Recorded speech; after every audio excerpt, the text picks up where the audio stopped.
Late one night, inside a quiet observatory located high in the mountains, a group of scientists were staring at their computer screens. The stars looked peaceful, blinking faintly in the dark sky, and the machines hummed softly around them. For years they had been searching for any kind of signal from deep space, but most nights ended the same, with nothing but silence. That night, however, something strange happened. One of the monitors flickered, showing a repeated pulse, a faint, rhythmic pattern buried in the cosmic noise. At first, the scientists thought it was just interference, maybe from a satellite or a passing asteroid. But when the pattern repeated in a steady, intentional rhythm, they froze. It wasn't random. It was deliberate. Someone or something was trying to talk to them. They quickly started decoding the strange transmission. The pulses came in sequences that resembled an ancient communication format once used by early space colonies. It was an old human distress code. When they realized that, the entire room went silent. Their hands trembled as they translated the first few lines. The message was short, broken, and full of static, but the words were clear enough to make their hearts stop. It said, "We are alive. We are trapped. Please, help us." The coordinates attached to the signal were from a star system far beyond known space, beyond even the oldest maps from the early colonization era. It was an impossible distance, one where no human ship had returned from in centuries. The scientists exchanged looks of disbelief. How could humans still exist there? How could they be sending a signal after all this time? Within hours, the news spread through the scientific network. The message was verified again and again, and every test confirmed the same shocking truth. It was human. The origin of the signal matched the direction of a long-lost colony called EOS 9, one of the first groups that had left Earth generations ago, never to be heard from again. History books said they had perished when their ships were lost in deep space. But now the message told another story. They had survived, but at a terrible cost. The world woke up the next morning to the news. Every major broadcast played the same chilling recording of the signal, repeating the words, "Please, help us." On social media, people couldn't stop talking about it. Were they really our people? How were they still alive? What had happened to them? The mystery captured the imagination of billions.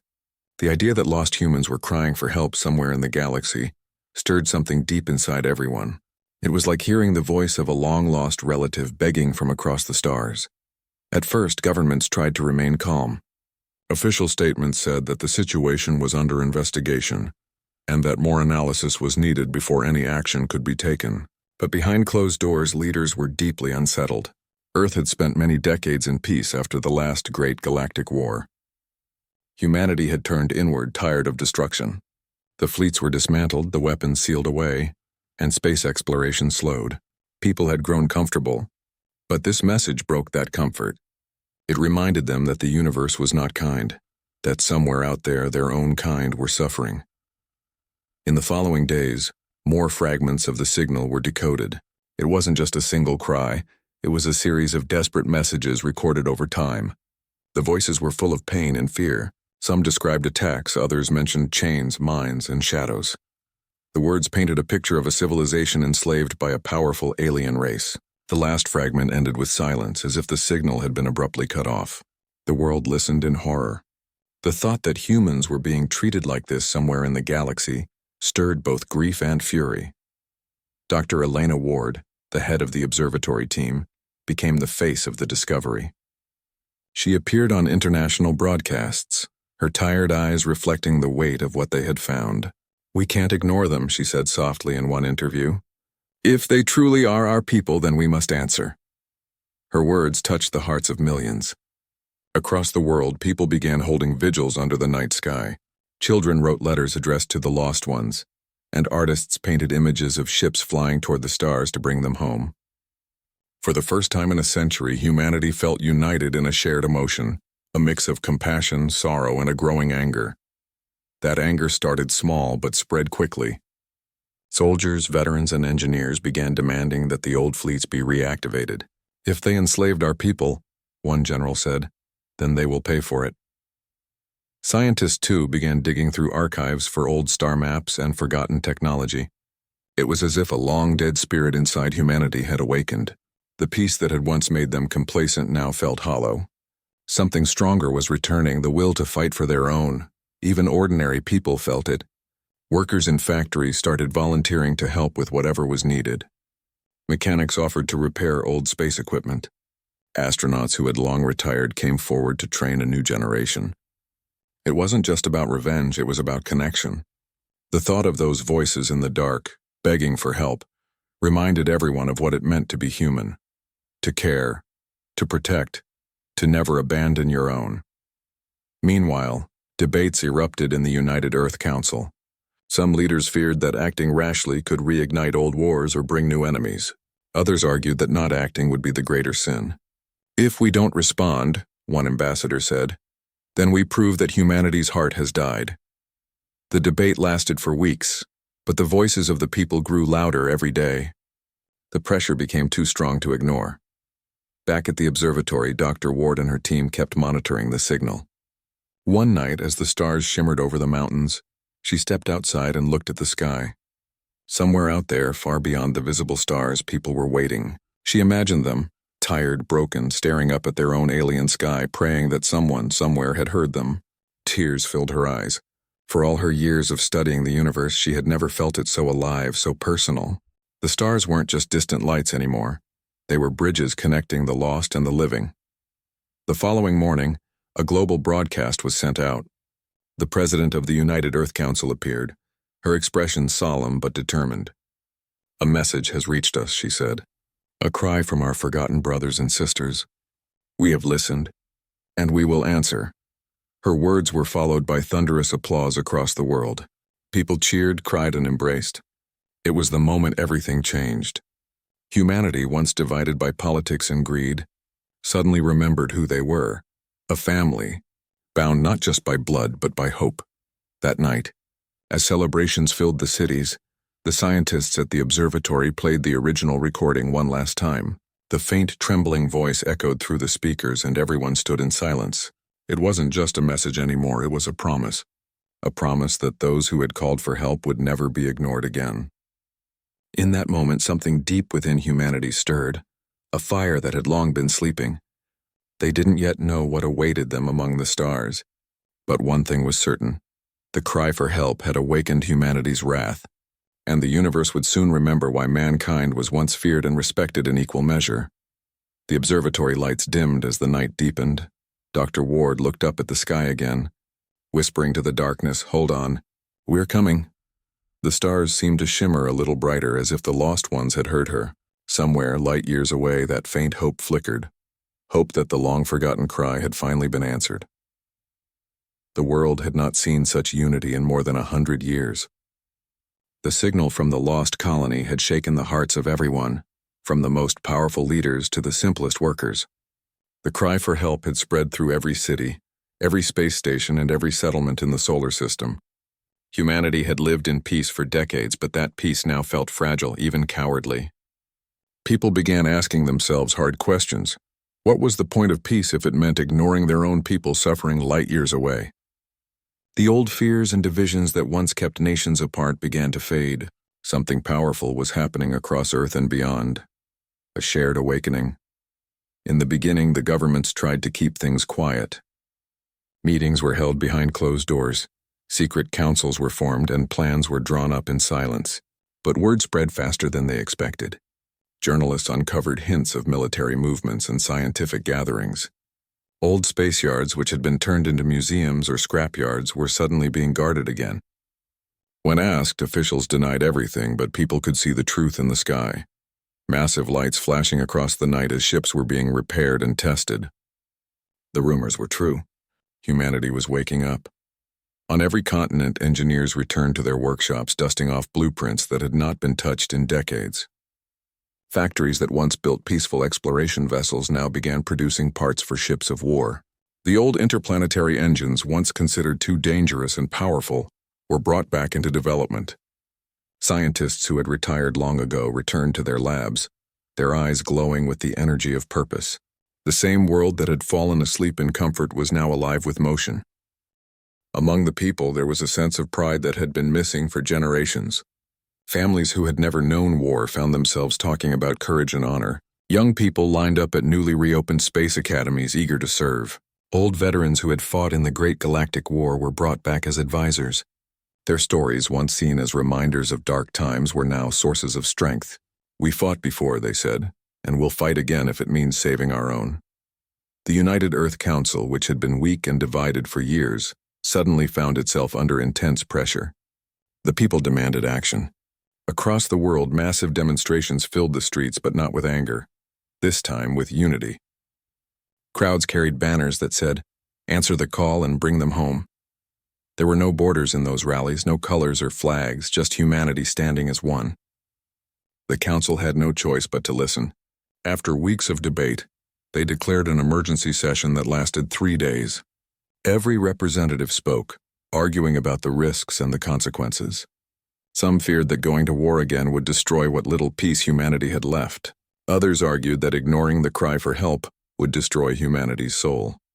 Finally, after endless hours of arguments, the decision was made. The message spread across every network and every language. Earth will answer. The announcement changed everything. The world's silence broke into a roar of energy. Old shipyards on the Moon and Mars reopened. Mining colonies in the asteroid belt began sending raw materials to the new industrial hubs. Entire cities turned into centers of production. The best minds were called upon to create new fleets that could travel faster, strike harder, and endure longer journeys than ever before. It wasn't just the military that worked. Ordinary citizens volunteered to help. People who had never set foot in space offered their skills, from designing armor plating to creating software for navigation. For the first time in centuries, everyone had a role to play. On the Moon, in a massive underground facility known as Atlas Base, engineers worked day and night. They restored ships that had been forgotten since the last war, ancient giants of steel and fire that once carried humanity to victory. One ship, named the Resolute, became a symbol of hope. Its hull was old, scarred by battles long past. But as it was reforged with new technology, it stood as a symbol of humanity's rebirth. Workers began calling it the first of the new dawn. Across the stars, whispers spread that Earth's fleet was rising again. The change wasn't just in machines, it was in people's hearts. There was a fire that no government could control. Families who had lost ancestors in old space wars began hanging their portraits again with pride. Schools started teaching about the history of humanity's great explorations and sacrifices. Artists painted murals showing ships breaking through the darkness to reach the lost colony. Music filled the streets, songs about courage, about unity, about the promise of never leaving anyone behind again. In one small mining town on Mars, a young boy named Aaron watched his father weld armor plates for a new battleship. "Will they bring them home?" he asked. His father, a man who had once fought in the old wars, smiled and said, "This time we'll make sure they're never left behind again." That single sentence became a slogan, printed across recruitment posters and ship banners everywhere. The message was clear. Humanity would not stay silent while their people suffered. Even as hope grew, so did determination. Scientists worked in secret on new types of weapons and defensive systems. Artificial intelligence networks were rebuilt to help coordinate the enormous fleet that was forming. Drones patrolled the edges of space, watching for threats. Every corner of human civilization buzzed with activity. What once took years to build was now being achieved in months. Humanity was pushing itself beyond limits it had forgotten it even had. Still, not everyone was sure this path was right. A few leaders warned that vengeance could blind them. But even they could not deny the unity it had brought. The world that once fought over resources, religion, and politics now stood together, focused on a single goal. For once, humanity wasn't divided. They were one voice, one purpose, one people. Dr. Elena Ward watched all this from her observatory. She was amazed at how a single message had changed the course of history. Just weeks ago, the world had been quiet, slow, tired. Now it pulsed with energy. She often looked at the stars and wondered if the ones who had sent the message knew what they had started. Could they imagine that their cry for help had awakened the greatest force in the universe? The will of humanity? Months passed and the world kept transforming. The spaceports that had been empty were now full again. Thousands of ships lined up waiting for their missions. Massive hangars echoed with the sounds of engines testing and soldiers training. Across the solar system, billions watched the skies waiting for the day when those ships would leave. Children drew pictures of fleets sailing through space to rescue the lost. The dream had become reality. Finally, the United Earth Council announced the formation of the Grand Human Expeditionary Fleet. It was to be the largest space fleet ever created. Thousands of ships, both old and new, would travel together to the farthest reaches of space to find the lost colony. Each ship carried a name that told a story, names like Freedom's Echo, Eternal Dawn, and Vigilant Hope. The fleet represented more than war. It represented humanity's promise to never ignore suffering again. The day the first ships were launched, the whole world watched. The skies above Earth glowed with trails of light as engines ignited one after another. On every channel, people saw the ships rise slowly from the atmosphere and disappear into the stars. Crowds cheered, cried, and saluted.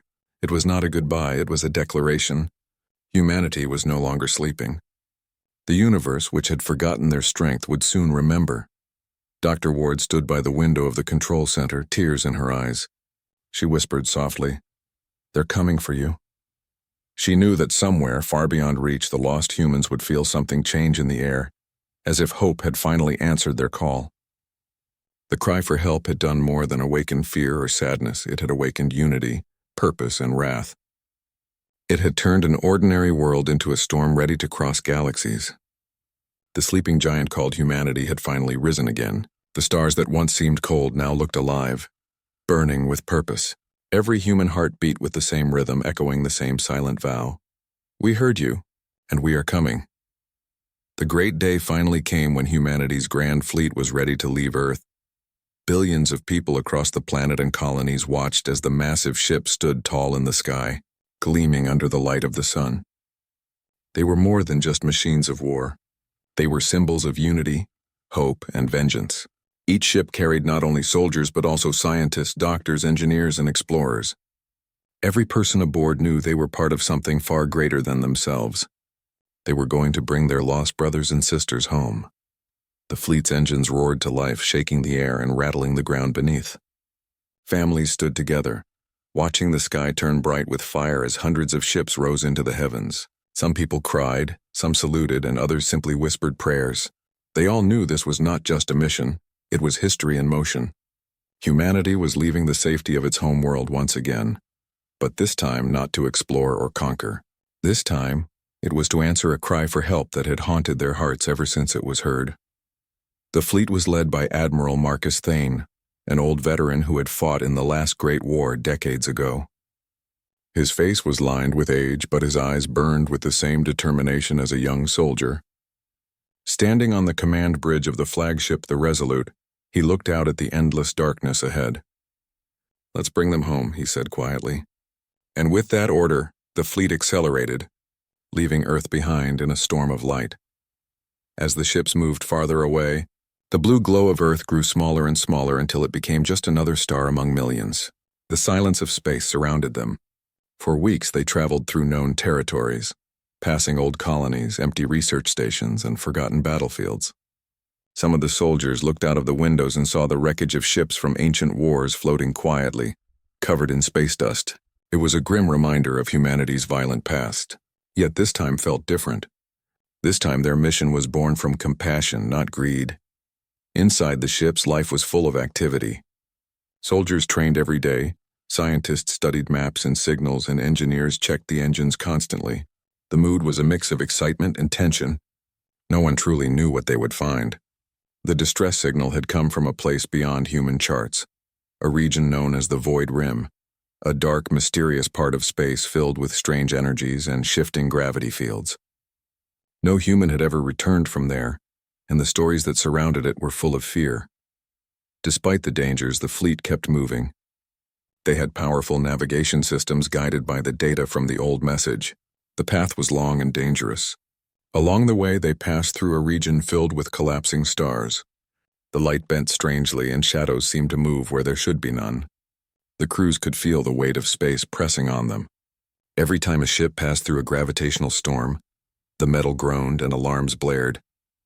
A few smaller ships were lost in those storms, pulled away by invisible forces, their signals disappearing into the void.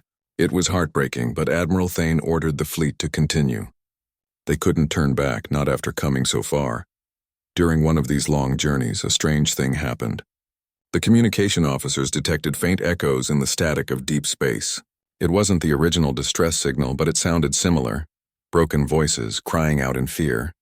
Some thought it was just interference, but the recordings were too clear. The voices were human.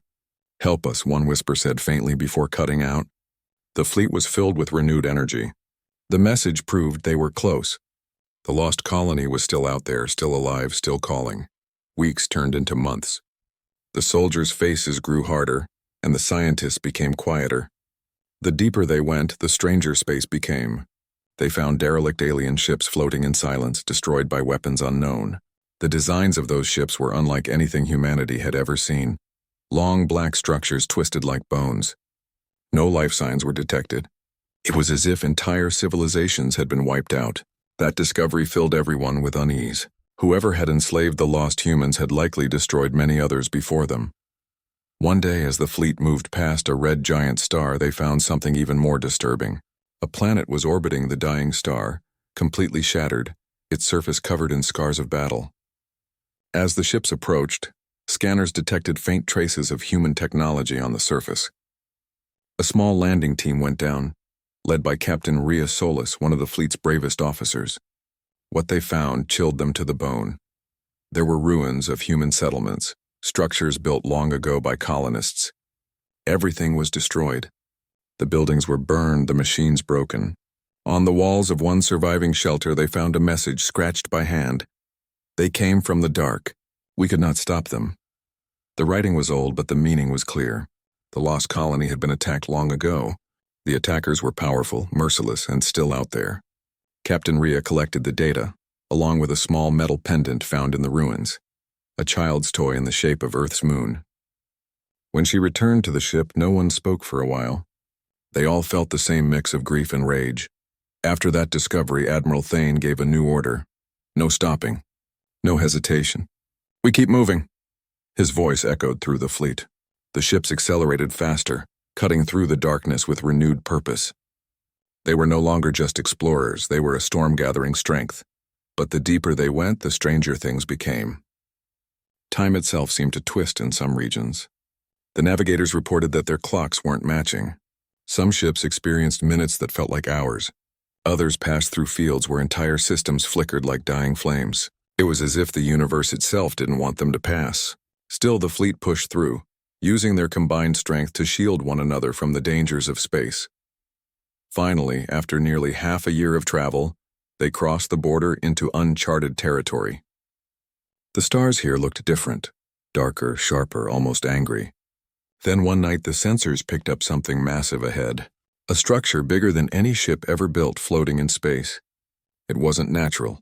The scans showed strange metallic towers and glowing energy lines running across its surface. As they got closer, they realized what it was, a shipyard. Not human, but alien. It was producing warships, thousands of them. The fleet went silent. Everyone knew what that meant. These were the same aliens who had captured their people. The distress signal had led them straight into enemy territory. For a moment, fear gripped everyone. They were far from home, surrounded by darkness, facing an enemy that had already destroyed many worlds. But then Admiral Thane's voice came over the intercom.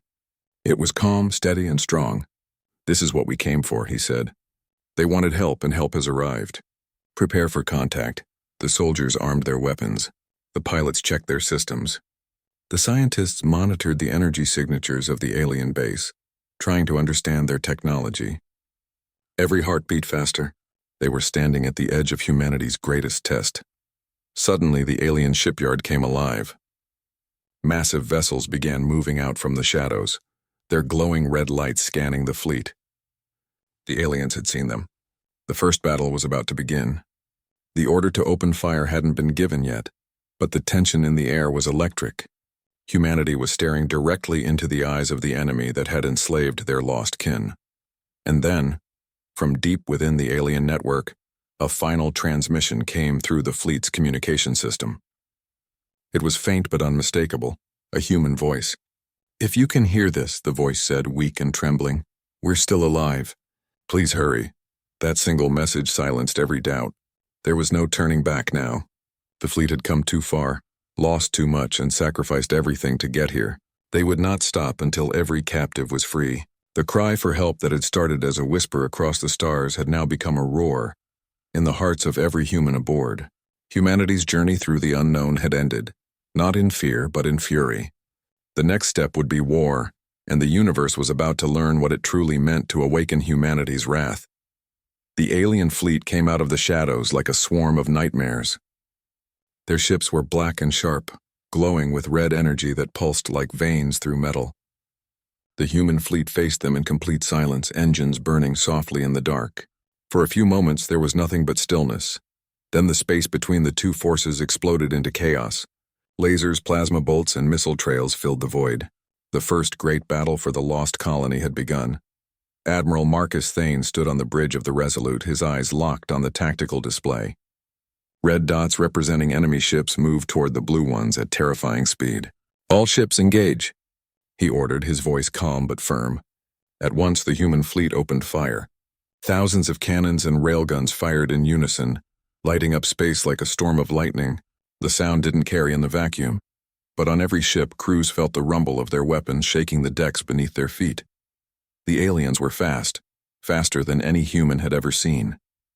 Their ships moved like shadows, twisting in impossible ways, firing beams that cut through space like knives. Several smaller human ships were destroyed instantly, their wreckage spinning away in silence. But humanity had something the aliens didn't: unity, courage, and fury. The battle was brutal, and for every ship they lost, they took 2 enemy vessels down with them. The fight lasted for hours, stretching into the blackness of space.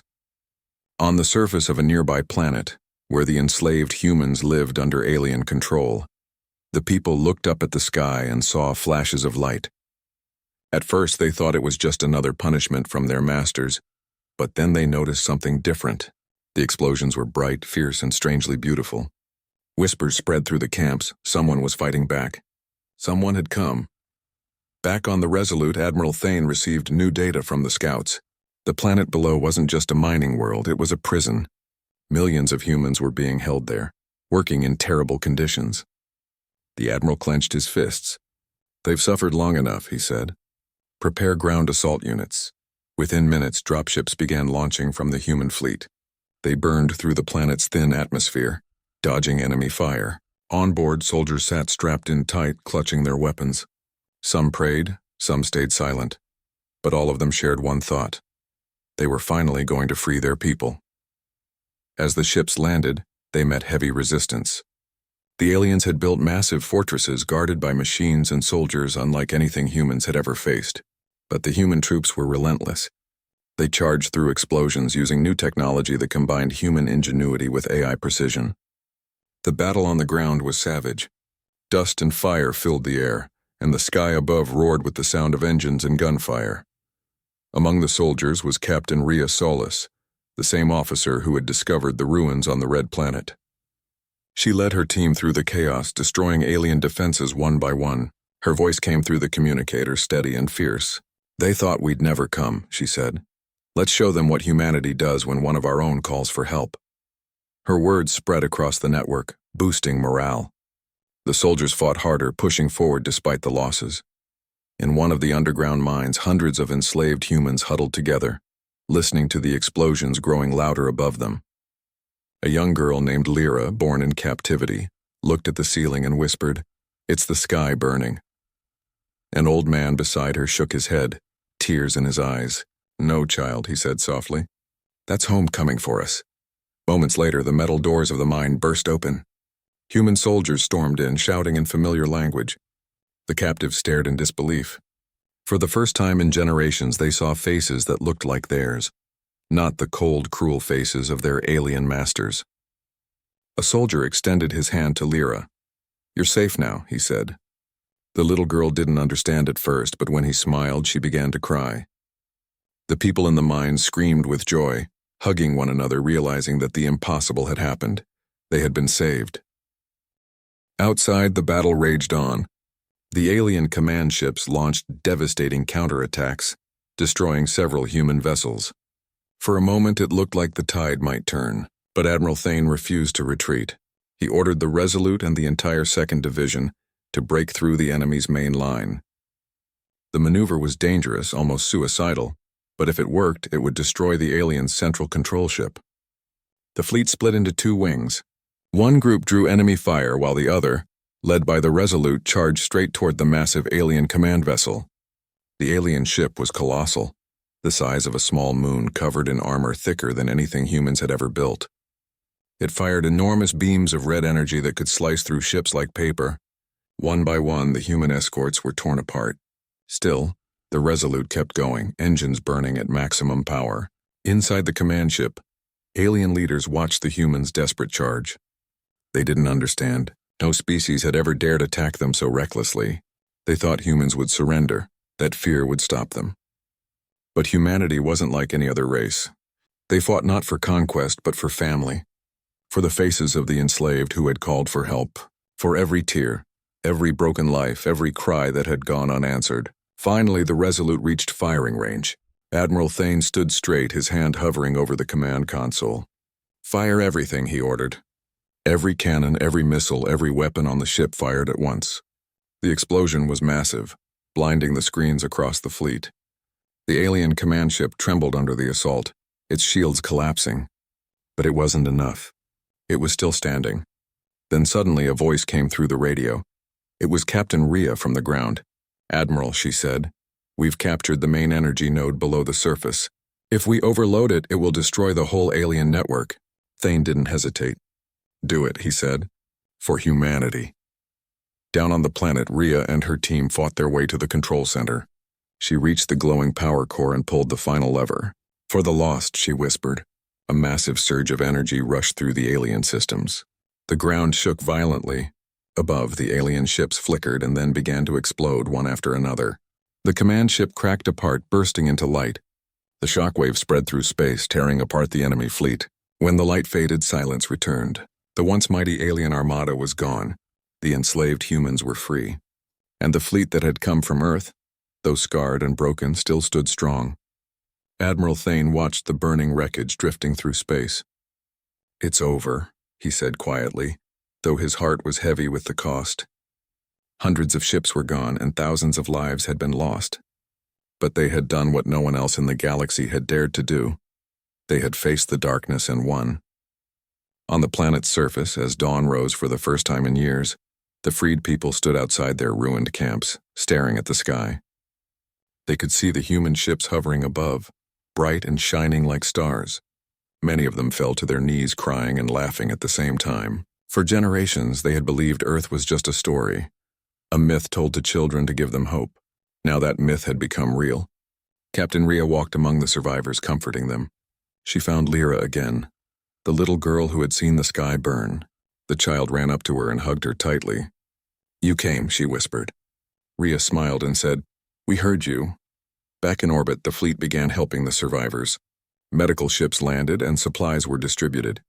The once dead world began to come alive again. The freed humans were taken aboard the ships, their faces filled with wonder as they saw stars through clean windows for the first time. Everywhere there was relief, joy, and awe. Humanity had brought hope where there was only despair. Later, when Admiral Thane sent his report to Earth, he ended it with a single line. "They called for help and we answered." That message spread across every human world, bringing tears to billions. It wasn't just a victory in battle, it was a victory of spirit. The galaxy had seen humanity's true nature, fierce, loyal, and unstoppable when united.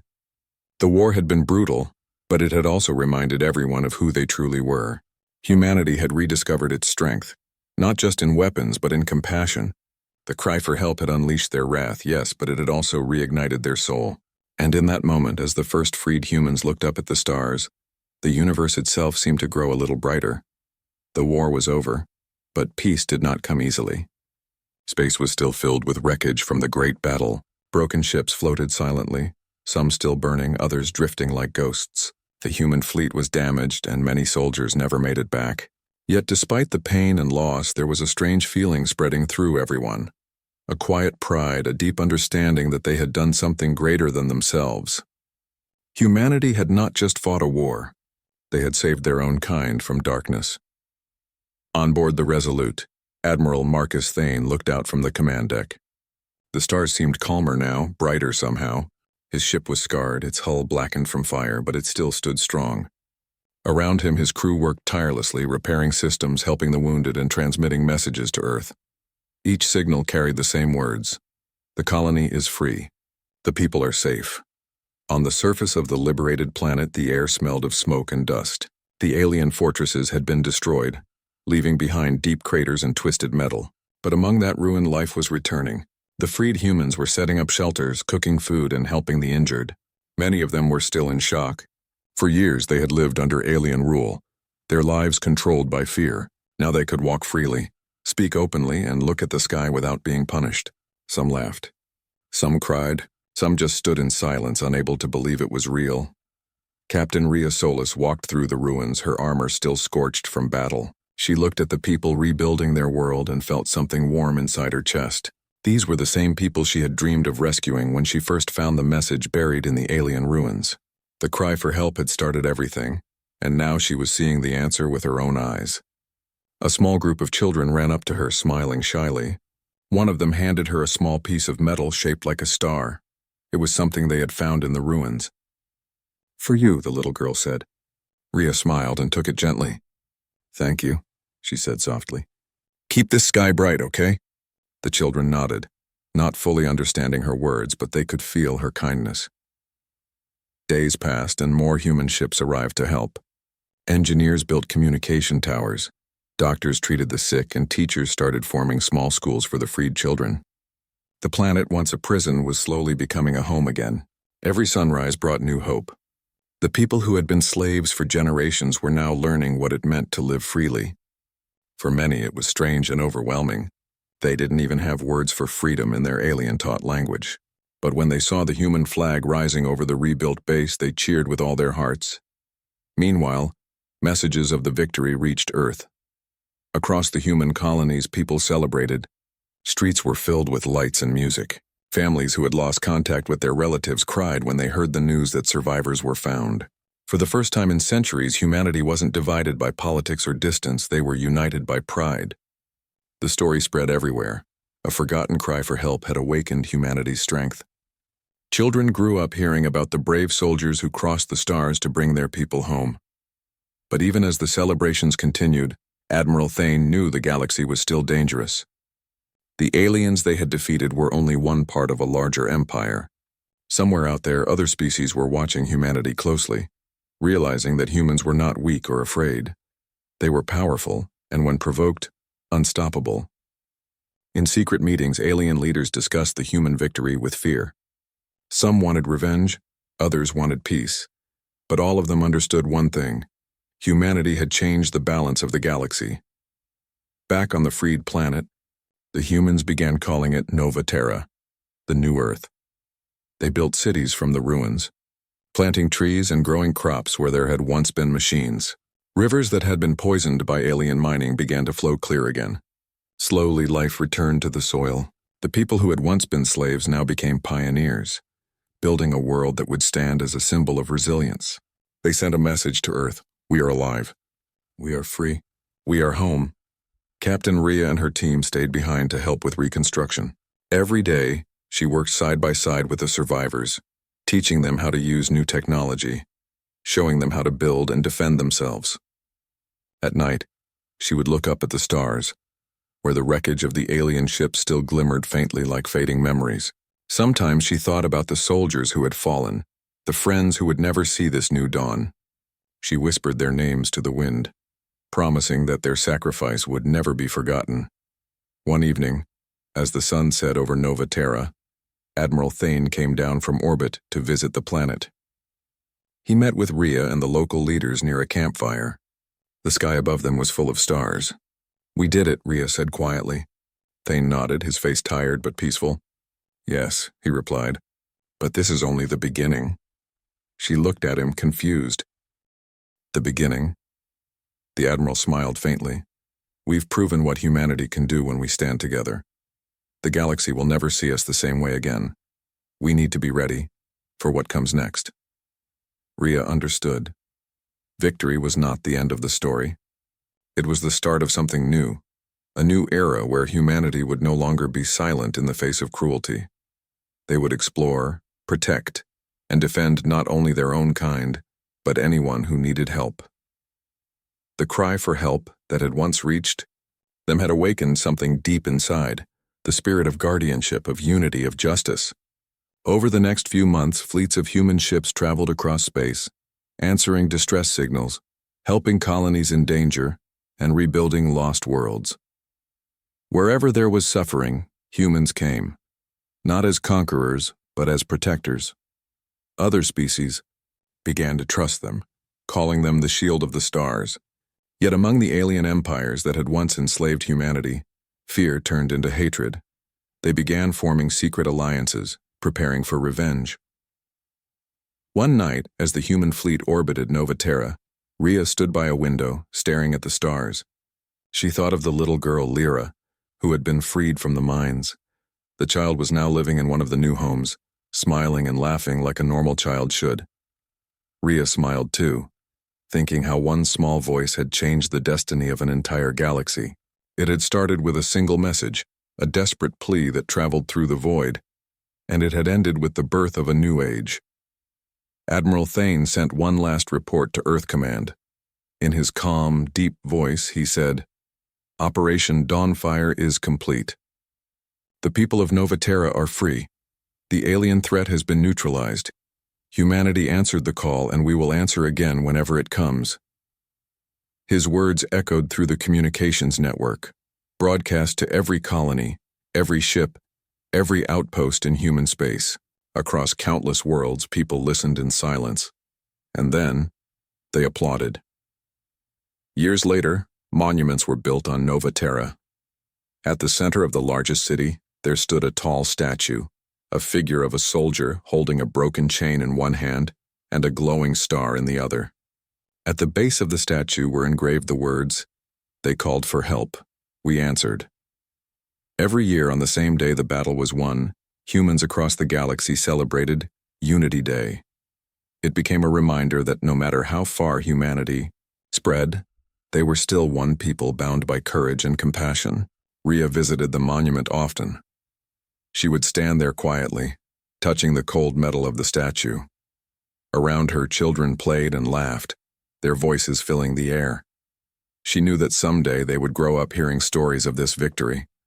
But she hoped they would also remember the lesson behind it, that humanity's greatest strength wasn't its weapons or ships, but its heart. As time passed, Nova Terra became a symbol of hope for all civilizations. The galaxy slowly began to heal from centuries of war and fear. Trade routes opened, alliances formed, and peace began to spread. Fragile, but real. Humanity, once seen as just another species among many, had become something greater, a force of compassion, power, and purpose.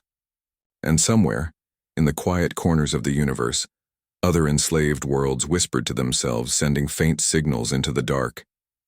They spoke the same words the first message had once carried. "Please, help us." And out there, among the stars, humanity listened. Because they remembered what it felt like to hear a cry for help. They remembered what it meant to be human. And they knew, no matter how far the sound traveled, no matter how deep the darkness, humanity would always answer.